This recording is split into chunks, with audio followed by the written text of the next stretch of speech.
Dear students, इस lecture में हम एक्सरसाइज 3.2 को कंटिन्यू करते हैं। इससे पहले वाले दो लेक्चर्स में हमने एक्सरसाइज के आपने 1 to 13 क्वेश्चन डिस्कस किए थे। आज हम क्वेश्चन नंबर 14 डिस्कस करते हैं। क्वेश्चन नंबर 14 में आपसे पूछा क्या गया है, शो दैट, हमें क्या शो करना है बच्चों, show that the directional derivative of scalar point function, किसी भी स्केलर पॉइंट फंक्शन का directional derivative at any point along the tangent line to the surface at that point is 0।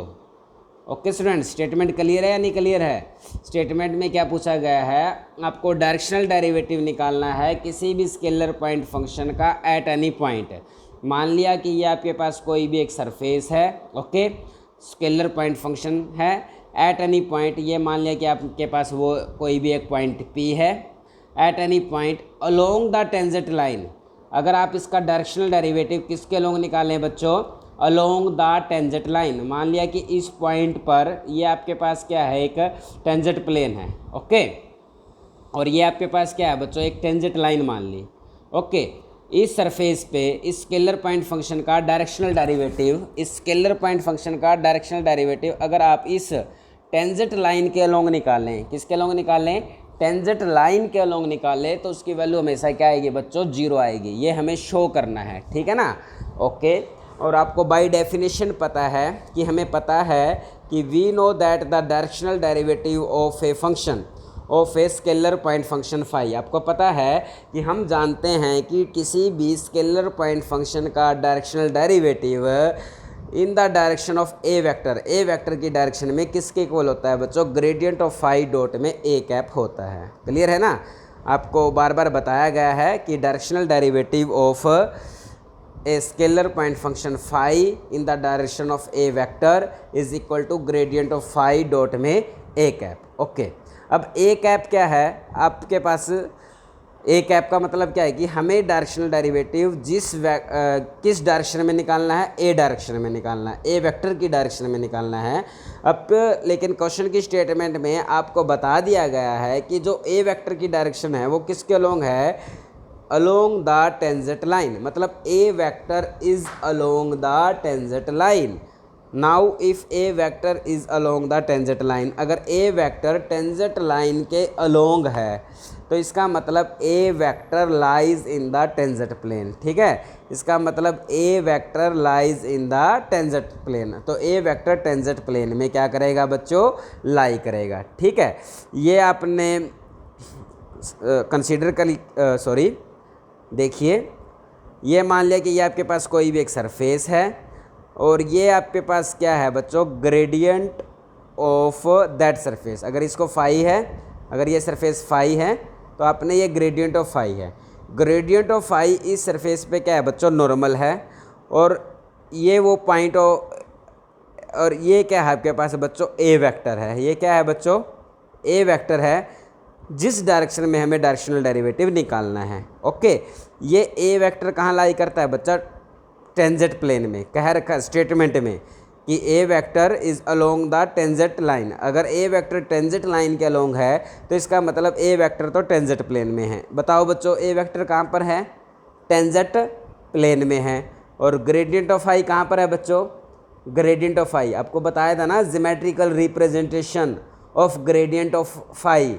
Geometrically ये क्या बताता है, that is normal to that surface, ये हमेशा उस सरफेस के नॉर्मल होता है। क्लियर है? अब बताओ, ए वेक्टर कहाँ पर है बच्चों, टेंजेंट प्लेन में।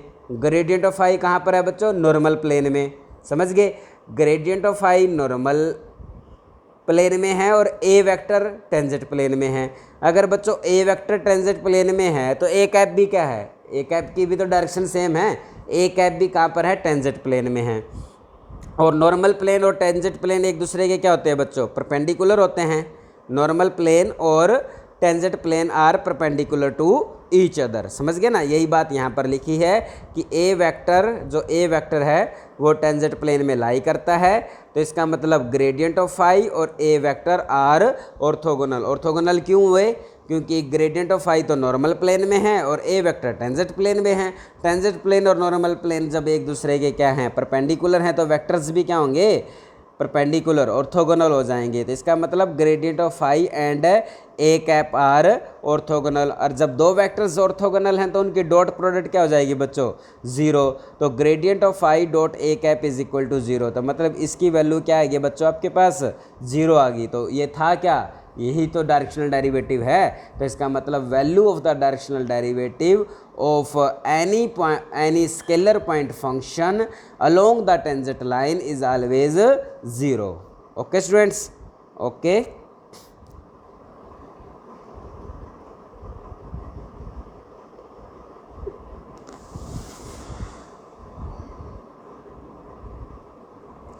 Now we discuss question number 15 here. Question number 15 में आपसे क्या पूछा गया है बच्चों, find the constant A B सी।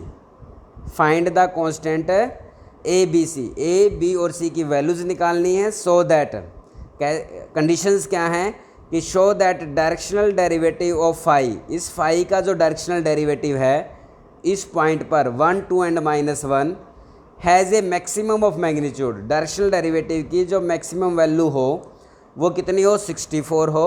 और डायरेक्शन क्या है, जो डायरेक्शनल डेरिवेटिव है in direction parallel to z axis, मतलब जो आपका डायरेक्शनल डेरिवेटिव है वो किसके पैरेलल हो जाए, जेड एक्सिस के पैरेलल हो। ओके, इस क्वेश्चन में क्या कहा गया है बच्चों, आपको ए बी और सी की वैल्यूज निकालनी है। ए बी और सी की वैल्यू निकालनी है, किसके हिसाब से निकालनी है कि डायरेक्शनल डेरिवेटिव ऑफ फाई, जो फाई का जो डायरेक्शनल डेरिवेटिव है, फाई का डायरेक्शनल डेरिवेटिव की एक तो मैक्सिमम वैल्यू दे दी कि maximum value of the directional derivative of phi is equal to 64, और एक ये दे दिया कि ये जो डायरेक्शनल डेरिवेटिव है ये along the parallel to z axis है। ठीक है, इन दो कंडीशंस का यूज करके आपको ए बी और सी की वैल्यूज़ क्या करनी है बच्चों, फाइंड आउट करनी है। ओके, ये आपके पास फाई दे रखा है, a x y square plus b y z plus c z square x cube. इस फाई का यूज करके सबसे पहले हम इसका क्या निकाल लेते हैं बच्चों, ग्रेडियंट निकाल लेते हैं। क्या निकाल लेते हैं, ग्रेडियंट निकाल लेते हैं। और ग्रेडियंट कैसे निकलता है, आपको निकालना आता है आई कैप के साथ फाई का derivative with respect to x, j cap के साथ फाई का derivative with respect to y, और के कैप के साथ फाई का derivative with respect to z. और ये आपके पास फाई है, तो आई कैप के साथ आ जाएगा ये वाली टर्म। जब इसका फाई का derivative partial derivative with respect to x करेंगे तो ये आई कैप के साथ आ जाता है। जे कैप के साथ जब फाई का derivative partial derivative with respect to y करते हैं तो ये जे कैप के साथ आ जाता है, और ये आपका बच्चों क्या आ जाता है, के कैप के साथ। क्लियर है यहाँ तक? तो आपने क्या निकाल लिया, ग्रेडियंट ऑफ फाई निकाल लिया। और एट पॉइंट निकाल लेते हैं 1, 2, -1। तो इस इक्वेशन में जहाँ भी आपको x मिले उसको 1 से रिप्लेस कर दिया, y को 2 से रिप्लेस कर दिया, z को -1 से रिप्लेस कर दिया। तो ये वैल्यू आ जाती है आपके पास बच्चों gradient of phi at 1, 2, -1। Okay, तो सबसे पहला काम क्या किया आपने, जो फाई दे रखा था उसका आपने ग्रेडियंट निकाल लिया और एक पर्टिकुलर पॉइंट 1, 2, -1 पे निकाल लिया। Okay, we know that gradient of phi, आपको पता ही है ग्रेडियंट ऑफ फाई क्या है, maximum value. We know that gradient of phi is a vector in which maximum value of the directional derivative occur. पता है, आपको पता ही है ना, क्वेश्चन नंबर 14 में भी तो यही बताया था कि डायरेक्शनल डेरिवेटिव की मैक्सिमम वैल्यू किसके अलोंग अक्कर होती है, किसके अलोंग होती है, डायरेक्शनल डेरिवेटिव की मैक्सिमम वैल्यू किसके अलोंग होती है बच्चों, ग्रेडियंट ऑफ फाई के अलोंग ही तो होती है। अभी पिछले वाले आर्टिकल में भी बताया था, पिछले वाले क्वेश्चन में भी, आर्टिकल में भी आपको बताया गया है कि डायरेक्शनल डेरिवेटिव की जो मैक्सिमम वैल्यू है वो किसके अलोंग होती है, ग्रेडियंट ऑफ फाई के अलोंग। तो मतलब ये आपके इसके अलोंग, इस ग्रेडियंट ऑफ फाई के अलोंग, इसके अलोंग आपके पास क्या रहेगी बच्चों, मैक्सिमम वैल्यू। ओके, इसके अलोंग आपके पास बच्चों मैक्सिमम वैल्यू रहेगी। लेकिन ये किसके अलोंग है, आपको स्टेटमेंट में कहा गया है कि जो मैक्सिमम वैल्यू अक्कर होती है वो किस डायरेक्शन में होती है, पैरेलल टू जेड एक्सिस की होती है। पैरेलल टू जेड एक्सिस, मतलब ये जो वेक्टर है ये वेक्टर आपका पैरेलल टू क्या होना चाहिए बच्चों, जेड एक्सिस होना चाहिए। ये पैरेलल टू जेड एक्सिस हो जाएगा कब, जब आई और जे के कंपोनेंट क्या बन जाएंगे, जीरो, और जेड का कंपोनेंट क्या बनेगा आपके पास, नॉन जीरो।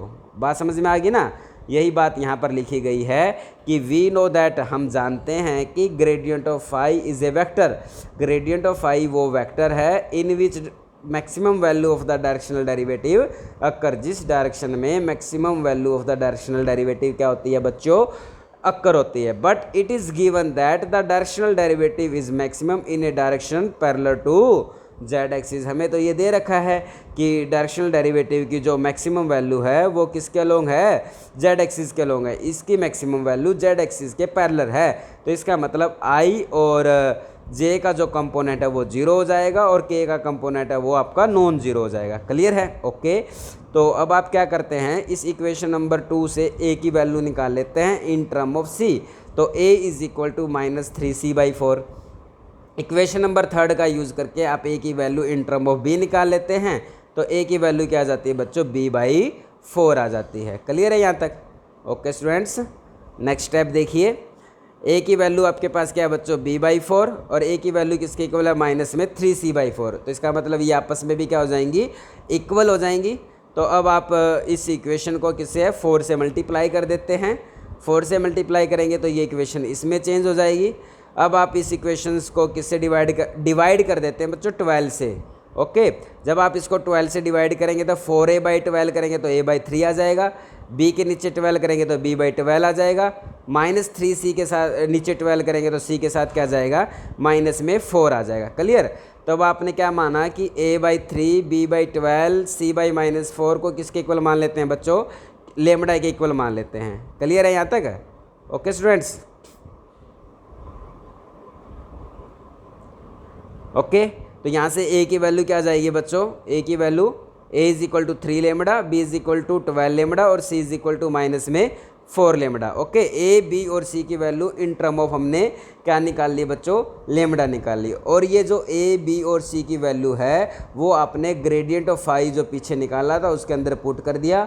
a को 3 लेमडा से रिप्लेस कर दिया, b को 12 लेमडा से रिप्लेस कर दिया, c को -4 लेमडा से रिप्लेस कर दिया। रिप्लेस करने के बाद आपके पास ग्रेडियंट ऑफ फाई की वैल्यू क्या आ जाती है बच्चों, 32 लेमडा k कैप। ओके, और इसकी मैक्सिमम वैल्यू क्या होती है, maximum value of gradient of phi is equal to magnitude of gradient of phi. और वो आपको दे भी रखी है, वो कितनी दे रखी है कि maximum directional derivative, maximum directional derivative is 64 given. Directional derivative है, ए एल आएगा यहाँ पे, मैक्सिमम डायरेक्शनल डेरिवेटिव इज 64, ये आपके पास गिवन है। Means magnitude of gradient of phi is equal to 64, और इसका मैग्नीट्यूड क्या जाएगा बच्चों, 32 लेमडा का होल स्क्वायर। 32 लेमडा का whole square is equal to 64, whole square से स्क्वायर रूट कैंसिल हो जाएगा। 32 लेमडा इज इक्वल टू 64, और लेमडा की वैल्यू क्या आ जाती है बच्चों, 2 आ जाती है। क्लियर है। जब आपको लेमडा की वैल्यू मिल गई तो यहाँ a, b और c की वैल्यू में पुट कर देंगे तो a की वैल्यू 6 आ जाती है, b की वैल्यू 24 आ जाती है, c की वैल्यू क्या आ जाती है बच्चों, -8 आ जाती है। क्लियर है स्टूडेंट्स, ओके, बाय स्टूडेंट्स।